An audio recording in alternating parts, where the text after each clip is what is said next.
Welcome back to our study of the Gospel of Luke here in the listener's commentary. In this section, we are going to be looking at Luke 13, verses 22 through 35. Luke 13, 22 through 35 really provides a contrast with the end of the preceding section. In that section, it ended by talking about how the kingdom of God is going to grow to be like a tree, a big tree that the birds can nest in. But according to Luke 13, 22 through 35, even though that's going to happen, that the kingdom of God is going to continue to expand, many people will find themselves on the outside of it, looking in with sorrow and maybe even with anger. In fact, many of those people that you would expect to be on the inside, that would be part of that ever-growing kingdom, that would be part of that great tree of the kingdom that started small and grew big, many that you would expect to be there won't be there and are going to miss out. And this section explains that and explains why that is. And in fact, this section even says that that's evidenced already in Jesus' ministry as you watch what's happening all around him. That there's people who, man, you would think would be ready to be there. They'd be some of the most prepared to enter, and they just aren't. And they just don't or won't enter into it. Now, remember that this is part of this large section that began in Luke chapter 9, goes all the way into the middle of Luke 19, where Luke has presented Jesus as on the way to Jerusalem. And that is really shows up here in this section. And why he's on his way to Jerusalem. Jesus knows he's on his way there. And so we're continuing that thematic approach to Jesus' ministry that, as Luke has arranged it, that Jesus has set his face towards Jerusalem. He's going to get there soon. He's going to get there shortly. And he knows what's going to happen when he arrives. Here's how this section unfolds. Verse 22, a general statement in verse 22 of that theme of Jesus being on his way to Jerusalem. And so as he was passing through one city and village after another, this travel narrative, Jesus is an itinerant teacher. He's moving from place to place, and he has the ultimate goal of ending up at Jerusalem. So as he's passing from one city to another village and then another, teaching and proceeding on his way to Jerusalem. And so that reminds us of where we're at in the narrative, how Luke has framed the story of Jesus, and it reminds us that Jesus really operated as an itinerant rabbi. And that's important, just I think even for getting a grasp on why we find some of Jesus' teachings at different locations in different gospels, because Jesus is an itinerant rabbi. He's a traveling teacher, and as a traveling teacher, he has certain things he's going to talk about, and if he talks about them in one city, it doesn't mean he can't also talk about them, maybe in a slightly different way, in another city. And so we see that, right? So Jesus is a traveling teacher, and right now he's a traveling teacher with the goal of ending up at Jerusalem. Well, as he's traveling around and teaching, verse 23, someone said to him, "Lord, are there just a few who are going to be saved?" And it seems that this question was at least occasionally discussed in Jesus' day. 2nd Esdras 8, 1 through 3 says this, "The Most High made this world for the many, but the world to come for the sake of only the few. Many have been created, but only a few shall be saved." That's a Jewish writing, from just before the time of Jesus. And so the question, are only a few going to be saved, at least was something that was written about, talked about, maybe discussed among the religious teachers of Jesus' day to some degree or another. And the question really is, who's going to inherit the world to come? This present world, 2nd Esdras says, is made for the many, but the world to come is made only for the few. And that's really the question. Who's going to inherit the world to come? Just a few?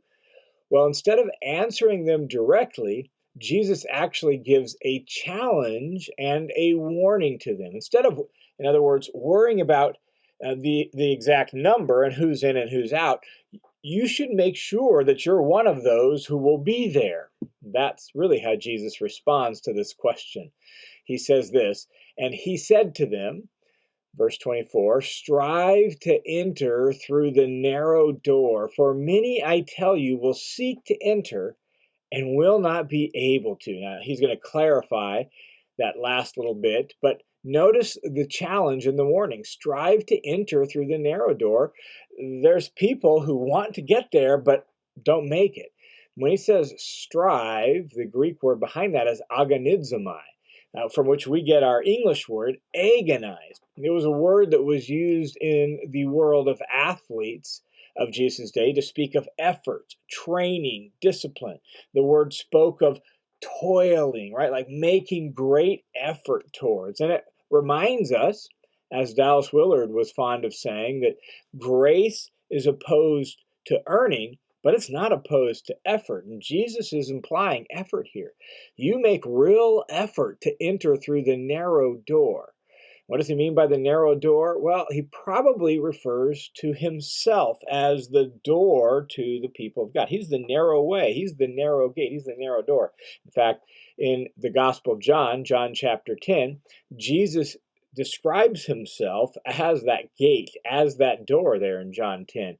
And that idea probably lies in the background here too. So to enter by the narrow door is really to enter through Jesus, which means to attach oneself to Jesus, to follow Jesus, to become a disciple of Jesus. And that's really why one must strive to enter, because discipleship requires discipline and effort. That's just what it means to be a disciple. You're going to make real effort. You're going to be disciplined to listen to and follow your teacher. And in this case, that teacher is Jesus. And notice here that just like in that passage from 2nd Esdras, many stands in contrast to the few of what Jesus says. Strive to enter the narrow gate, for many, I tell you, will seek to enter. Only a few going to be saved? Many are going to try. And so you have those two that are in contrast. Many are going to want to enter, but the few of the initial question, are few going to be saved? They stand in contrast to that. So the number of people for who the world to come is made isn't static. It's not fixed. Like exactly who's in isn't set in stone. Many people will miss out, but that's because they didn't make the effort to enter through Jesus. And so instead of worrying about the exact number, instead of worrying about exactly who's going to be in there and who can enter into it, why don't you make it the effort to make sure you're one of the ones who gets to be there? Well, Jesus then extends that metaphor of entering through the narrow door. He extends that metaphor to paint a picture of a house and the banquet, the great banquet taking place in that house, to explain why it is that many will seek to enter but won't be able to. So why will many seek to enter and not be able to enter in? Here's how Jesus answers that question. Verse 25. Once the head of the house gets up and shuts the door, and you begin standing outside knocking on the door saying, Lord, open up to us, he will then answer and say to you, I don't know where you're from. So notice, as Jesus extends this metaphor, that the door was open.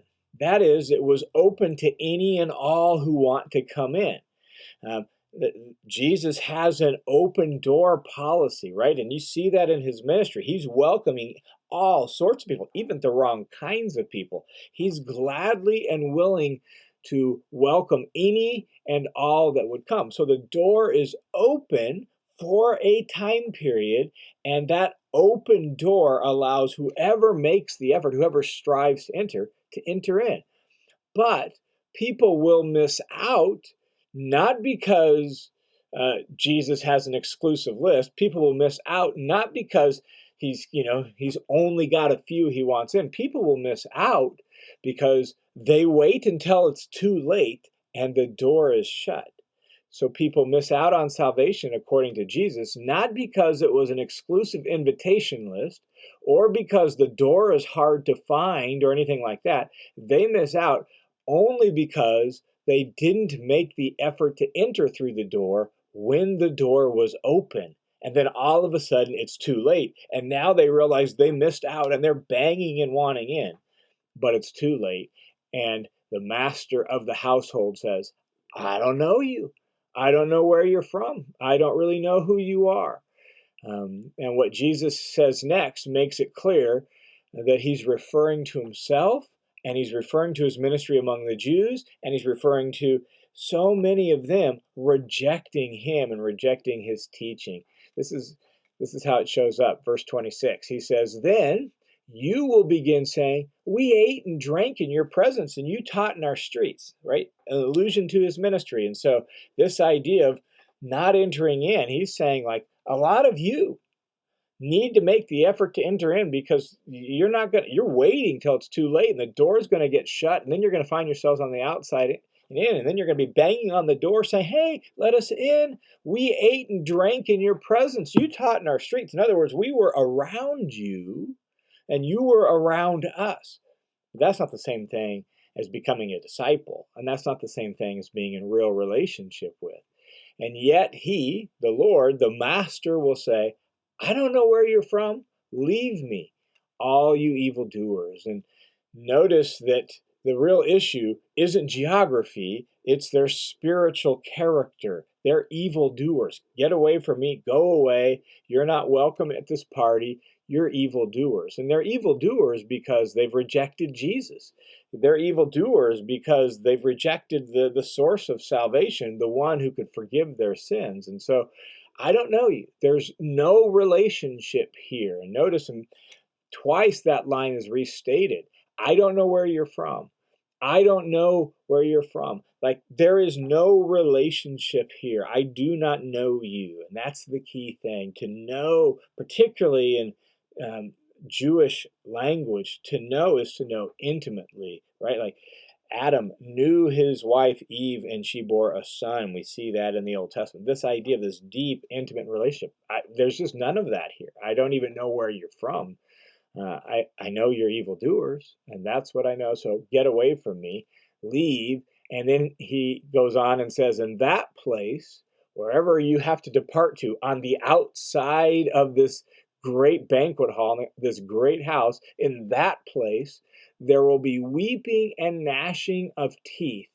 Um, Weeping is this idea of mourning, right? Sorrow, obviously. Gnashing of teeth, grinding of teeth, gnashing of teeth.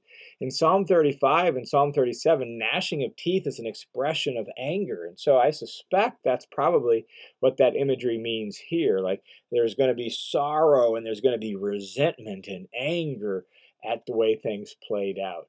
And so in that place, there will be weeping and gnashing of teeth when you see Abraham, Isaac, and Jacob, the three great patriarchs from Jewish history, right? When you see your patriarchs, Abraham, Isaac, and Jacob, and all of the prophets in the kingdom of God, but you yourselves being thrown out. And they will come from east and west, from north and south, and will recline at the table in the kingdom of God. And so here we have a picture of reclining at the table, a picture of the great banquet, that God's going to throw for all his people when he restores all things. And the promise of the great banquet has its roots in Isaiah 25, verse 6. Here's what Isaiah 25:6 says. "Now, the Lord of hosts, the Lord of armies, will prepare a lavish banquet for all peoples on this mountain, a banquet of aged wine, choice pieces with marrow and refined and aged wine." And so there's going to be this great banquet with the best meats and the best wine, the best food. It's going to be this glorious feast, is the idea. Well, that imagery then had become very central to Jewish thinking about what was going to happen. And that's what they looked forward to. And that's why several times already in the Gospel of Luke, we've seen this idea of feasting and eating lead to conversations about this final ultimate banquet. And so here in this teaching, Jesus says it's going to be a place of weeping and gnashing of teeth when you Jews who had Jesus in your presence and had the opportunity to enter in, and now you get to that great banquet, and guess what? You don't get to enjoy it because you didn't make every effort to enter through the narrow door. And notice what he says, that you're going to see Abraham, Isaac, Jacob, all the prophets, and people from the 4 points of the compass, right? Like all over the place, east, west, north, south, eating in this feast at the kingdom of God. Well, notice in Isaiah 25:6 that this banquet isn't just for the Jews, it's for all peoples. And that's alluded to here in what Jesus says. You're going to get Jews, you're going to get prophets, you're going to get famous patriarchs, but you're going to get people from all over the globe, which will include Jews who are scattered throughout the world, as well as we know from the story of Acts, Gentiles now who are welcome into his people, and they're going to be part of that great feast as well, and they're going to enjoy this great banquet. In fact, Jesus goes on in verse 30 and he says, and behold, some are last who will be first, and some are first who will be last. In other words, contrary to popular expectation of Jesus' day, those who you would least to expect to be there are actually going to be there. Those that you would think they're at the end of the line, and if they make it in, man, they're going to make it in by the skin of their teeth. Well, guess what? They're actually going to get fast tracked. They're going to get moved to the front of the line. There are people you think they should be the most ready and willing, and certainly they're going to be there, and yet they're going to get moved to the end of the line. It all depends on who makes the effort to enter by Jesus, the narrow door. Well, the story here in this section goes on then and says, at that very time, some Pharisees approached, saying to him, go away, leave this place, because Herod wants to kill you. Um, Now, these Pharisees offer this warning to Jesus because they recognize the threat to Herod. And some people have posited false motives to these Pharisees, seemingly assuming that all Pharisees are bad, but there's no reason to do so. Luke has made it very clear that he's willing to identify false motives when people have them, and he just doesn't do so here. So it seems more likely that these Pharisees are, in some sense, sympathizers with Jesus. They appreciate Jesus and, in some sense, sympathize with him. And Herod is increasingly getting hostile to him or has some threat out for him. And so they come and they give Jesus a warning. Here's how Jesus responds to that, verse 32. And Jesus said to them, go and tell that fox, and he's going to have words that you can report back to Herod if you want. Let me just clarify what Jesus probably means when he says, go and tell that fox. We tend to think of a fox as like a sly, crafty creature. And so when he says, go and tell that fox, that's probably what more often we have in mind. Oh, yeah, you go tell that cunning little fox, right? But that's probably not the sense here. More likely, it refers to Herod as insignificant and weak. For example, in Nehemiah chapter 4, verse 3, a fox is seen as a small, weak creature. And the rabbis tended to view Herod as weak and unable to carry out his plans and his threats. He was just kind of like a puppet king. He was a little token king. So he was weak and didn't have a whole lot of real authority or power. One scholar suggests words like weakling or small fry or clown or weasel or poser would capture the feel of what Jesus means by calling Herod that fox. You go tell that poser. You go tell that weakling, that clown, that weasel, that small fry, right? Like you go tell him, and that's more the sense. He's not the real king. He's no real threat to Jesus' mission. He doesn't have real authority. So you go tell him. What are they supposed to tell him? Well, you go tell that fox, that weakling, behold, I'm casting out demons and performing healings today and tomorrow. And on the third day, I reach my goal. So Jesus is going to carry on and carry out his mission, and he's going to finish or reach his goal, he says, on the third day. And that's probably, it could be literal. He could be, when this actually happens, 3 days from Jerusalem. But it's just as likely that it's probably not literal. We're still 6 chapters from Jerusalem in the story of Luke's gospel, so it'd be a little odd to put that here and then have such a long time period before we get to Jerusalem. And so it's probably an allusion just to shortly. It's just a way of saying shortly. Today, tomorrow, and on the next day, meaning shortly, he will arrive at his goal. And his goal, as he's going to go on and say, is going to include death, actually. He knows that's coming. He's going to say that in the very next verse. And so maybe the reason he chooses 3 days as an allusion to shortly is also as an allusion to his rising on the third day. he knows that's going to happen as well. We're going to get that conversation fairly soon too. And so um, maybe it's literal, probably it's just metaphorical for shortly, maybe even an allusion to his resurrection on the third day. So I'll reach my goal on the third day, right? And you can hear when you say it like that, the echo of, I'm going to bring new creation. I will be vindicated, and I will be, like seen to be the true king in the face of this poser on the third day, an allusion to his resurrection. Verse 33, nevertheless, I must go on my journey today, tomorrow, and the next day, for it cannot be that a prophet would perish outside of Jerusalem. So he's going to keep carrying on. Herod's really no threat to stopping Jesus' mission and arriving at his goal, achieving his goal on the third day. He's going to keep carrying on, heading to Jerusalem, because that's where his death has to happen. Notice that these Pharisees come and they give Jesus this warning because they're trying to keep him from dying, his death. But Jesus knows he's heading to Jerusalem, and that's where his death is going to happen. And it's going to happen fairly soon, fairly shortly. And so that leads then to a lament for Jerusalem. Jesus is going to mourn over Jerusalem. Here's what he says. Oh, Jerusalem, Jerusalem, the city that kills the prophets and stones those who have been sent to her. Like, you have this long history of killing the very people sent by God to speak God's message to you, to lead you in God's ways, and you have this long history of doing that, right? Like, that's who you are. That's become your character. That's almost the way Jesus describes it here. Jerusalem, Jerusalem, the city that kills the prophets and stones those who have been sent to her. How often I've wanted to gather your children together, just as a hen gathers her young under her wings, and you were unwilling.